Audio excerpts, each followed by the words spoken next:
Assalamualaikum warahmatullahi wabarakatuh. Bismillahirrahmanirrahim. Alhamdulillahirabbil alamin.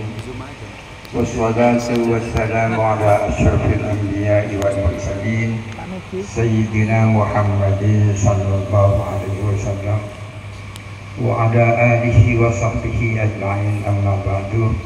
Al-mukarramin, para kiai, para masyayikh, Kongilakong pengasuh pondok pesantren Kiai Sadruddin dan seluruh jajaran wakil pengasuh dan ketua yayasan pondok pesantren Kiai Sadruddin dan jajarannya, pengurus PCNU Kabupaten Lumajang,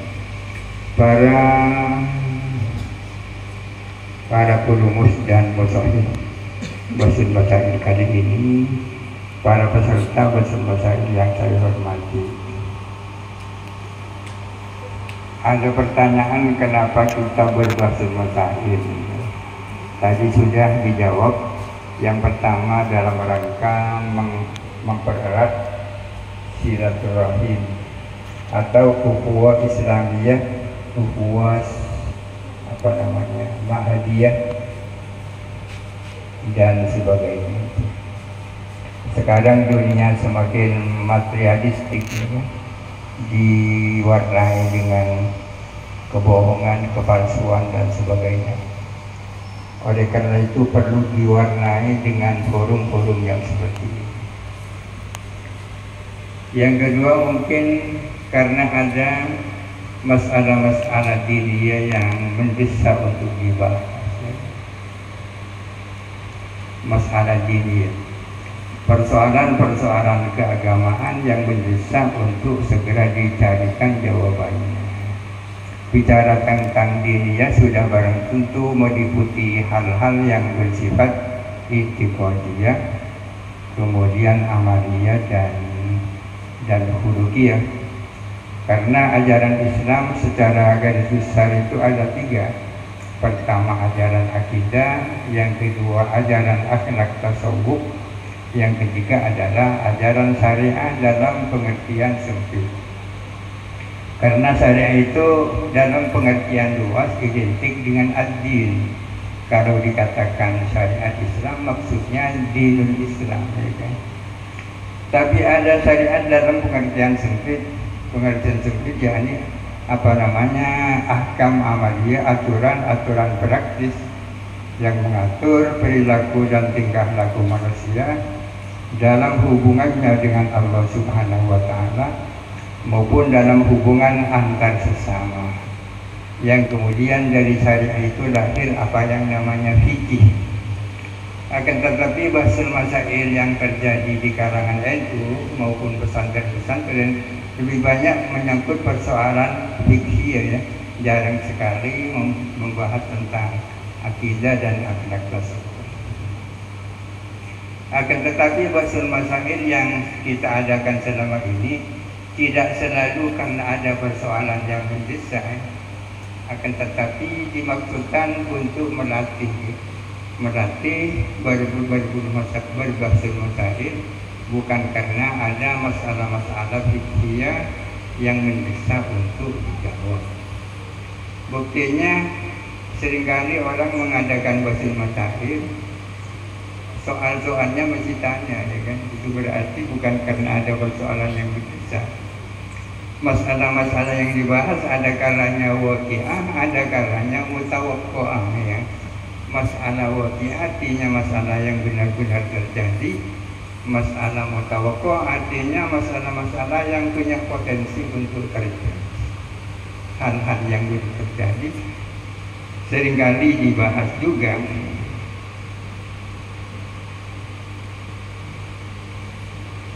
Dan ini menunjukkan bahwa persoalan-persoalan agama itu tidak gampang dijawab. Masih perlu dibahsul masail, kan yang diikuti oleh banyak orang. Ya, banyak orang. Tidak seperti yang kita sering menemukan, orang ditanya satu persoalan langsung dijawab, itu kurang baik, ya. Kita tidak mengidealkan sosok fakih yang bisa menjawab persoalan secara spontan. Begitu ditanya langsung menjawab, begitu ditanya langsung menjawab. Mungkin karena hafal Fathul Mu'in, hafal Fathul Wahab dan seterusnya. Yang kita idealkan adalah orang-orang yang ketika ditanya persoalan fikih masih minta waktu untuk berpikir, tunggu sehari dua hari, tidak langsung menjawab persoalan itu. Dan itu tidak aib, itu tidak aib.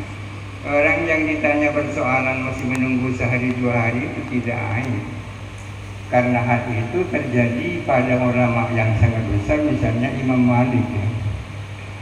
Di zaman Imam Malik pernah ada rombongan dari Maluku. Perjalanan Maluku ke Madinah itu pada saat itu adalah 1,5 tahun 6 bulan. Perjalanan dari Maluku ke tempatnya Imam Malik di Madinah itu 6 bulan. Mereka membawa masalah yang mauquf di Maluku, banyaknya 40 masalah. Ketika sampai di Madinah, masalah-masalah itu disampaikan kepada Imam Malik. Ternyata beliau hanya menjawab 4 masalah di antara 40. Sisanya beliau mengatakan, la adri, saya tak tahu. Tak tahu. Apakah benar-benar tak tahu? Tak tahu dalam arti masih mau renung, gitu kan?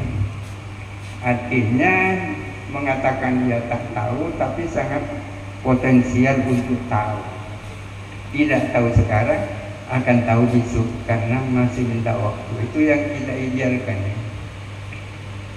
Sehingga saya punya istilah fakih itu ada dua, ada fikih, ada fakih produsen, ada fakih konsumin ya kan. Orang-orang yang menjawab persoalan mengambil dari kitab sini dan sana itu namanya fakih konsumin. Sementara fakih yang menjawab persoalan dengan nalarnya sendiri itu namanya fakih produsen. Yang kedua itu yang diiakan tapi masih ide ya kan? Belum menjadi sesuatu yang nyata. Para hadirin sekalian, acuan kita selama ini di dalam menjawab masalah-masalah sebagaimana disampaikan tadi itu adalah kitab turos, kitab-kitab kuning. Apa mungkin kitab-kitab kuning menjawab masalah-masalah yang katakanlah masalah-masalah baru? Sangat bisa ya kan? Karena masalah-masalah yang dianggap baru kadang-kadang tidak sepenuhnya baru, hanya bungkusnya baru tapi substansinya lama. Lama ya. Para hadirin sekalian, kitab-kitab kuning sangat luar biasa kalau direnung dan dikaji. Memang seringkali menjawab persoalan tidak langsung. Kita seringkali membaca di dalam buku muamalat tentang jual beli yang dilarang. Salah satu jual beli yang dilarang adalah bai'u hadirin libadin, ya kan? Bai'u hadirin libadin. Bai'u hadirin libadin artinya bai'ul hadiri syai'an libadin. Hadir itu orang kota, badi itu orang desa. Orang desa yang membawa barang dagangannya ke kota untuk dijual, ketemu dengan orang kota, lalu orang kota mengatakan, biarkanlah barangnya di sini, saya besok yang akan menjualnya. Itu kan dilarang. Kenapa? Sebab karena ada kemungkinan besar dijual dengan harga yang lebih mahal. Itu artinya Islam sangat melindungi konsumen kan. Ajaran itu dalam rangka untuk melindungi konsumen. Kebalikannya ada bai'u talakir ruban ya kan. Santri-santri pasti tahu semua ini. Talakir ruban ini artinya orang-orang kota menyongsong orang-orang yang bawa produk pertanian dari desa sebelum nyampe di kota sebagai tempat penjualan. Itu dilarang karena mereka orang-orang desa yang bawa barang itu belum tahu harga yang sesungguhnya di kota berapa, sehingga ada kemungkinan dibeli dengan harga yang lebih murah.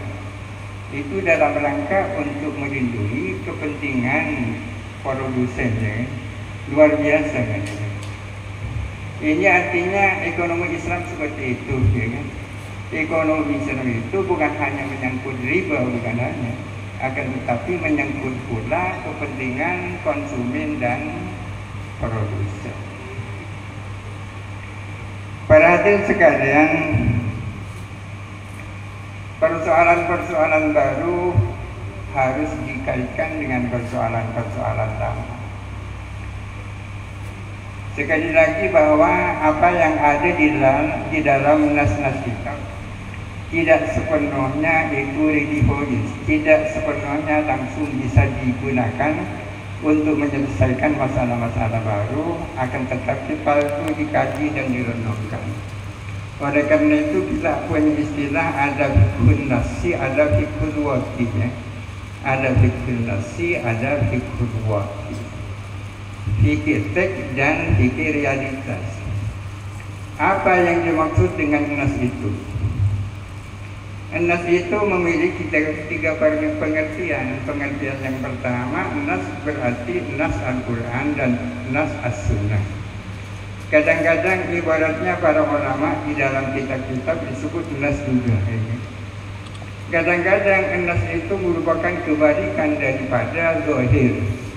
Kalau kita belajar usul fikih, ada pembagian 8, ada nas, ada zahir, ya kan? Nas adalah ma yufidu maknan la yahtamilu ghairuhu. Nas adalah lafal yang memberikan makna tertentu dan tak mungkin untuk makna yang lain, itu namanya nas. Seperti lafal Muhammadun, akan dimaknai apa lagi Muhammadun? Kebalikan daripada nas adalah zahir, ma yufidu maknan wa yahtamilu badalahu maknan marjuhan. Ada lafal yang memiliki makna tertentu, akan tetapi punya kemungkinan untuk dimaknai yang lain punya. Kalau ada kaidah mengatakan la jihad fi ma fihi nassu, tidak boleh ada jihad dalam hal-hal yang sudah ada nasnya. Yang dimaksud nas di situ apa? Nas Al-Quran, apa nas As-Sunnah? Apakah yang dimaksud nas sebagai kebalikan daripada zahir, ya kan? Sudah barang tentu yang dimaksud adalah nas sebagai kebalikan dari zahir. Dalam hal-hal yang nas dengan pengertian yang seperti ini tertutup ruang untuk melakukan ijtihad.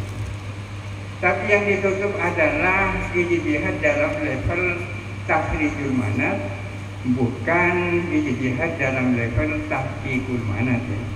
Kita tahu bahwa ijtihad itu punya dua level. Yang pertama level tahrijul manat, yang kedua level dalam level tahqiqul manat. Para hadirin sekalian, firman Allah Subhanahu wa taala, wasariqu wasariqatu faqtahu aydiyahuma, itu jelas, itu qat'i, ya kan? Bahwa orang yang mencuri perlu dipotong tangan, itu tidak bisa ditawar-tawar, gitu. Tak bisa ditawar. Itu dalam tataran tahrijul manat. Tapi kalau terjadi kasus pencurian, apakah berarti pencuri tersebut harus dipotong tangan? Belum tentu. Itu namanya tataran tahqiqul manat. Kenapa kok belum tentu harus dipotong tangan? Karena ada beberapa pertanyaan yang perlu dijawab. Pertanyaan yang pertama, kenapa dia mencuri? Yang kedua, punya siapa yang dicuri?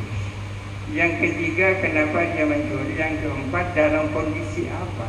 Dan berapa jumlah barang yang dicuri? Belum tentu. Kalau 4 masalah ini belum dijawab, belum bisa potong tangan dilaksanakan.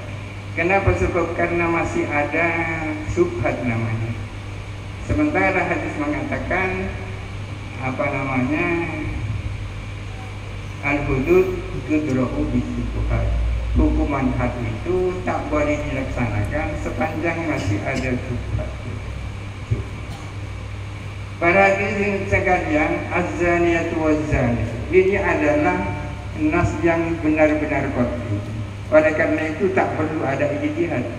Tapi dalam tataran tahrijul manat, dalam tataran takdirul manaf masih terbuka ruang ijtihad. Kenapa? Sebab seorang pencuri tidak mungkin dihukum orang yang berzina tidak mungkin dihukum dengan hukuman zina kecuali kalau dibuktikan dengan kesaksian 4 orang saksi. Sangat sulit kan? Jangankan mencari 4, sekarang ini mencari seorang yang adil saja sulit. Orang yang adil itu artinya orang yang integritasnya diakui oleh masyarakat, ya kan? Cari 1 saja sulit, apalagi cari 4. Dan 4 itu harus melihat semua, itu kan hampir mustahil, ya? Bagaimana kalau saksi 4 itu diganti dengan CCTV? Tak boleh.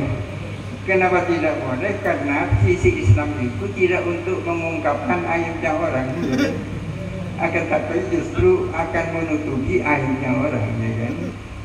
Makanya hadis mengatakan man ata min hadhil qadurati sayyan falyastatir bisifillah. Barang siapa melakukan aib semacam ini, perzinahan, hendaklah menutup diri. Jangan mengaku, jangan bilang sama siapa-siapa.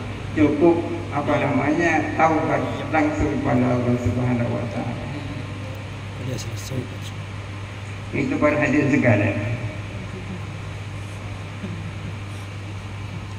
Para hadirin sekalian, bahsul masail jawabannya harus diformat sedemikian rupa.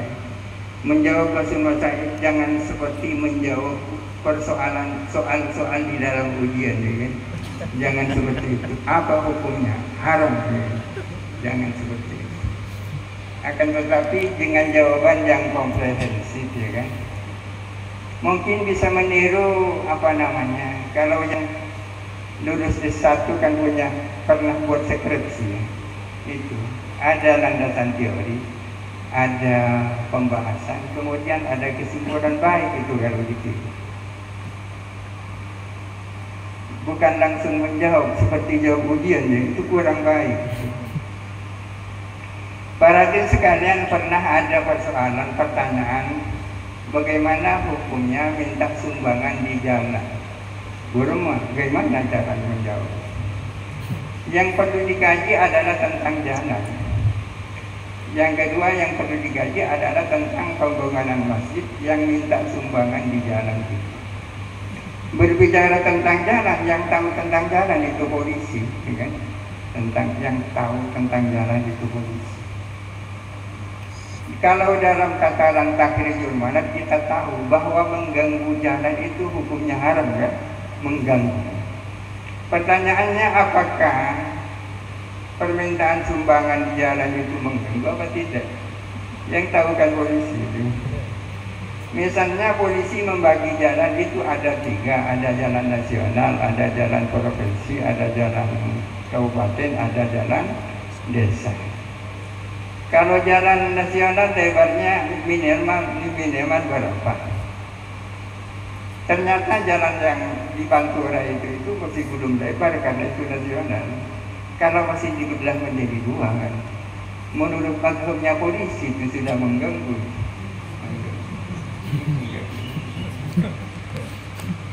Terkecuali sumbangan itu dalam rangka emergensi darurat. Misalnya ada masjid di suatu daerah yang terbengkalai sama sekali, tidak ada masyarakat yang mau menyumbang, akhirnya terpaksa harus minta sumbangan di jalan. Persoalannya pembangunan itu adalah apakah daruriyat, apakah tahsin, apakah hajiyat, apakah tahsiniyat. Iya, tahsiniyat, ya. Masjid-masjid sudah baik masih dibongkar lagi agar supaya lebih baik, ya kan? Kalau kita melihat masjid-masjid di pinggir-pinggir jalan raya sudah baik semua. Kita sering mengatakan bahwa kita ini lebih pandai membangun gedung daripada membangun manusia. Masjidnya mentereng tapi isinya keropos. Yang jemaah hanya 1 baris, bahkan kadang-kadang yang jemaah hanya imam dan muadzinnya. Jumatnya khotibnya seperti itu, ya kan? Seperti itu kan. Hal-hal yang sangat penting justru tidak begitu diindahkan. Seperti contoh yang ditanyakan dalam forum besar Masyarakat ini, bagaimana hukumnya membangun masjid di atas tanah, apa itu tanah pinjaman atau tanah yang semula wakaf untuk musola kemudian diubah wakaf untuk masjid. Kan itu pertanyaannya. Kita perlu mengkaji tentang teori wakaf dalam Islam.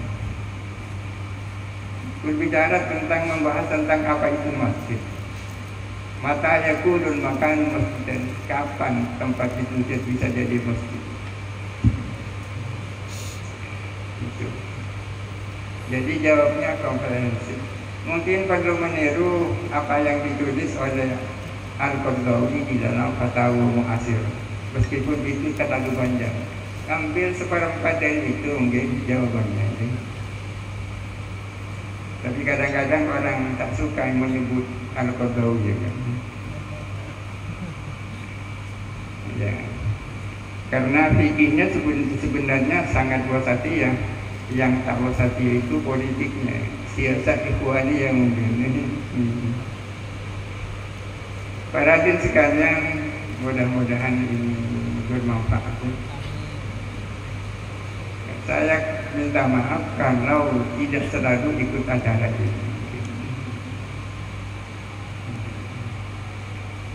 Kalau sempat mungkin bisa ikut meskipun semenit 2 menit nanti. Mungkin ini yang bisa kami sampaikan, kurang lebihnya mohon maaf. Akhirul kalam, wassalamualaikum warahmatullahi wabarakatuh. Waalaikumsalam.